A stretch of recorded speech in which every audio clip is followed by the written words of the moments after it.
सावधानी से सुनिएगा। शायद शिव महापुराण के माध्यम से अभी तक ये बात सामने नहीं आई, पर शिव पंचायत कथा में आ रही है, तो सावधानी से सुनना। एक प्रश्न हमारे भीतर खड़ा होता है, जब हम सूर्य नारायण भगवान को अर्घ देते हैं, जल चढ़ाते हैं, तो वो जल पृथ्वी पर जब गिरता है तो उसके छींटे हमारे शरीर पर लगते हैं। क्या वो ठीक है? क्या वो श्रेष्ठ है? तो शिव महापुराण की कथा कहती है, जब हम सूर्य को अर्घ देते हैं, सूर्य को जल चढ़ाते हैं, वो पानी जब पृथ्वी पर गिरता है, उसके छींटे हमारे शरीर पर लगते हैं, तो वो श्रेष्ठता का भाव निर्मित करते हैं। वो गलत नहीं हो सकता। कारण अब वो भी समझ लीजिए।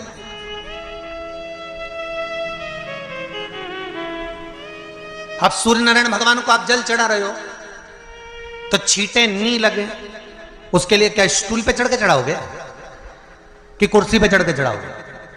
अरे बोलो तो सही। अब कई लोगों के दिमाग में यह बात भरा गई कि हम भगवान को जल चढ़ाते हैं, वो हमारे शरीर में छींटे लगते हैं, जमीन पे से पानी गिरता है, वो हमारे शरीर को छींटे लगते हैं, भगवान को अच्छा नहीं लगता होगा। कौन ने कहा? पहले तो उसको पकड़ के ला। मेरे राम जी महाराज, मेरे भगवान कृष्ण, बड़े बड़े संत, साधु, सन्यासी, तपस्वी, साधक, उपासक जितने भी हुए, जिन्होंने सूर्य की आराधना करी, इन्होंने टेबल पे चढ़कर या कुर्सी पे चढ़कर जल नहीं चढ़ाया, इन्होंने पृथ्वी पर खड़े होकर ही, क्योंकि पृथ्वी तत्व के देव हैं शिव।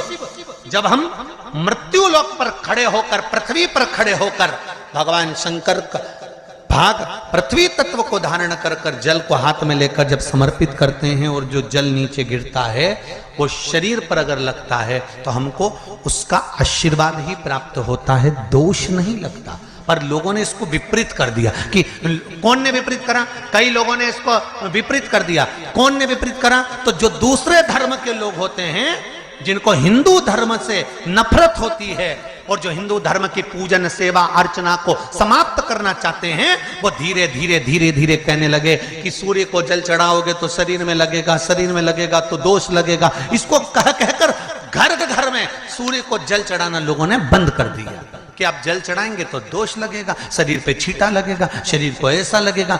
ये दोष नहीं है। कितनी सुंदर बात है महाराज। सूर्य नारायण भगवान को जब जल चढ़ाया जाता है, हाथ सिर से 8 इंच की दूरी पर होना चाहिए।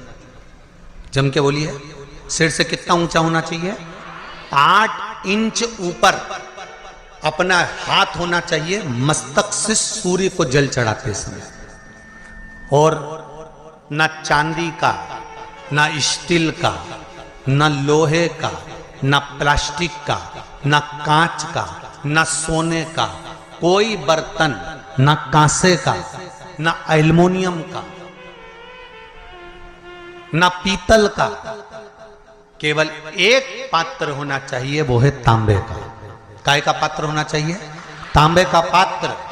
और सूर्य नारायण भगवान को जब 8 इंच ऊपर तुम्हारा हस्त है, और जब हम सूर्य को जल चढ़ा रहे हैं, कैसे जल चढ़ाना है वो भी समझ लीजिए।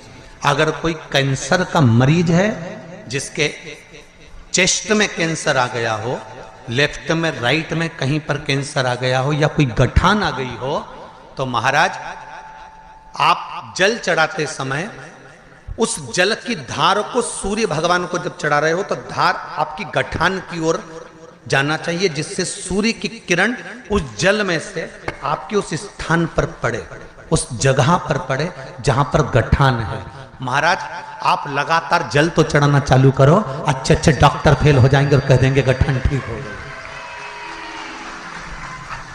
आपका लीवर और किडनी गड़बड़ कर रहा है, आप प्रतिदिन, आपका स्वास्थ्य गड़बड़ रहता है, आप प्रतिदिन ये ज्योतिष शास्त्र के अंतर्गत, रत्न शास्त्र के अंतर्गत, ये रत्न शास्त्र, ज्योतिष शास्त्र, रंग शास्त्र जो हमारे यहाँ है, रंगों के हिसाब से ये जितने रत्न होते हैं, माणिक हुआ, मोती हुआ, नीलम हुआ, मूंगा हुआ, पुखराज हुआ, ये क्यों कहते हैं ये पीला है, ये सफेद है, ये नीला है, ये लाल है, इसको शरीर में क्यों पहनाते हैं? उसका कारण होता है कि जब शरीर में पहनते हैं, सूर्य की किरण उसमें पड़ती है, हमारे शरीर पर वो कलर का इफेक्ट पड़ता है, उस कलर को शरीर पर लगता है, और शरीर पर लगता है तो हमारा शरीर धीरे धीरे, हमारी जो इंद्रियां हैं वो सही होने लगती हैं, काम सही होने लगता है। तो आप कहते हो ना सब, मैं कौन सा नक पहनूं, मैं कौन सा मोती पहनूं, मैं कौन सा पुखराज पहनूं, मैं कौन सा नीलम पहनूं, वो ज्योतिष शास्त्र के अंतर्गत, रत्न शास्त्र के अंतर्गत जितने रत्न हम पहनते हैं, ये केवल उस किरण के लिए ही तो पहनते हैं कि जो सूर्य की किरण मिले, उस किरण का प्रभाव हमारे शरीर पर पड़े।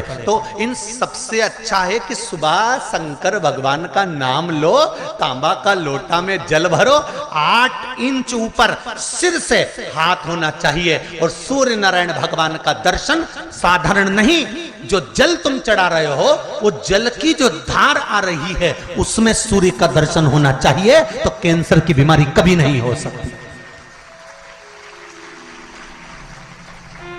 लीवर, किडनी, हार्ट, आपके हार्ट में अगर तकलीफ है, डॉक्टर ने कह दिया कि इसमें नस चोक है, आपको कहीं ना कहीं छल्ला डलेगा, आपको कह दिया इसमें कुछ ना कुछ प्रॉब्लम आ रही है, आप सूर्य को अर्घ देना चालू कर दो, सूर्य को जल चढ़ाना चालू कर दीजिए। आप सूर्य को जल चढ़ाओ, वो जल की जो तरंग आ रही है, वो जल जो निकल कर जा रहा है, उसकी जो किरण आपके हृदय पर, आपकी छाती पर पड़ रही है, नाड़ियों में पड़ रही है, नसों में पड़ रही है, उसका बल देखो तो सही। 1 महीना लगातार चढ़ाओ, तो 15 दिन 20 दिन कर तो देखो। क्यों राम जी महाराज जल चढ़ाते थे, क्यों भगवान कृष्ण जल चढ़ाते थे सूर्य को, क्यों दशरथ जी महाराज जल चढ़ाते थे, क्यों कश्यप ऋषि जल चढ़ाते थे सूर्य को, सारे 33 कोटि देवता, सारे ऋषिवर, साधु संत सन्यासी तपस्वी साधक उपासक सब भगवान सूर्य को अर्घ दिया करते थे। क्यों देते थे, किस लिए? सूर्य नारायण भगवान को जल चढ़ाते समय आपके पंजों की एड़ी ऊंची नहीं होना चाहिए, ध्यान दीजिएगा। आपका पंजा पांव का पूरा की पूरा जमा होना चाहिए भूमि पर। हाथ कितने इंच ऊपर? 8 इंच ऊपर होना चाहिए। जल जो गिरे, सूर्य की किरण, सूर्य का दर्शन उस जल की रोशनी में करना चाहिए। क्या होगा उससे? जिस बच्चे को आंख में चश्मा लगा हो, मोटे से मोटा चश्मा लगा हो, छूट नहीं रहा हो, तो थोड़े दिन उसको सूर्य का अर्घ चढ़वाना चालू कर दो, और जल में से सूर्य का दर्शन कराना चालू कर दो। सूर्य का दर्शन जल में से 2 महीना 2.5 महीना बहुत है, आंख की रोशनी बढ़ जाएगी, चश्मा हट जाएगा। आप कर देखिए। अब एक प्रश्न और खड़ा होता है सूर्य को अर्घ देने का। गुरुजी, पंचदेव पंचायत में सूर्य नारायण भगवान शंकर की पंचायत में हैं।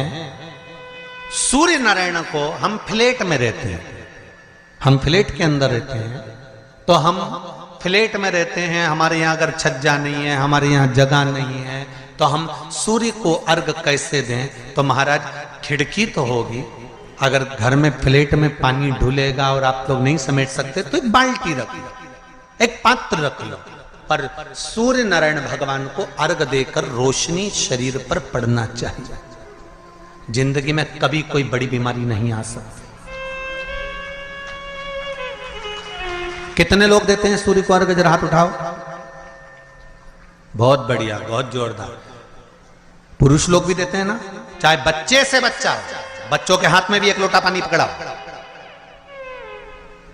घर में छोटे बच्चे हो ना, उनको तांबे का लोटा दो, पानी दो, जा बाहर खड़े हो जा, 1 लोटा पानी चढ़ा के।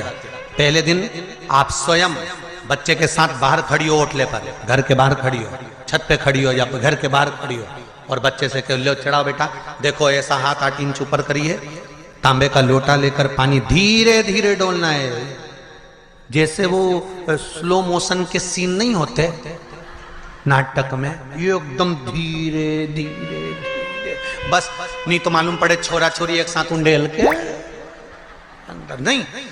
जल चढ़ाते समय उस पानी में से सूर्य की किरण पड़ना चाहिए, सूर्य की किरण। एक बात और कहना चाहूंगा, अगर आप लोग स्वीकार करेंगे तो, अगर कहीं आपको लगता हो कि बच्चा पढ़ने में कमजोर है, विद्या में कमजोर है, रिजल्ट अच्छा नहीं आ रहा, पढ़ने में कमजोर है, वो पढ़े अपनी जगह पढ़े, वो कार्य करे अपनी जगह करे, मेहनत करे अपनी जगह करे। बच्चों को कह दो कि कुछ समय के लिए सूर्य को अर्घ देना चालू कर। सूर्य की किरण जहां पर ब्राह्मण या हिंदू धर्म का व्यक्ति मस्तक पर तिलक लगाता है, भुकुटियों के बीच में उस सूर्य की किरण इस भुकुटी के बीच पड़ना चाहिए, परंतु पानी कम से कम ना करते हुए स्लो मोशन में धीरे धीरे गिरना चाहिए, एकदम धीरे धीरे। तो यहां एक रेखा सूर्य की किरण से पड़ती है,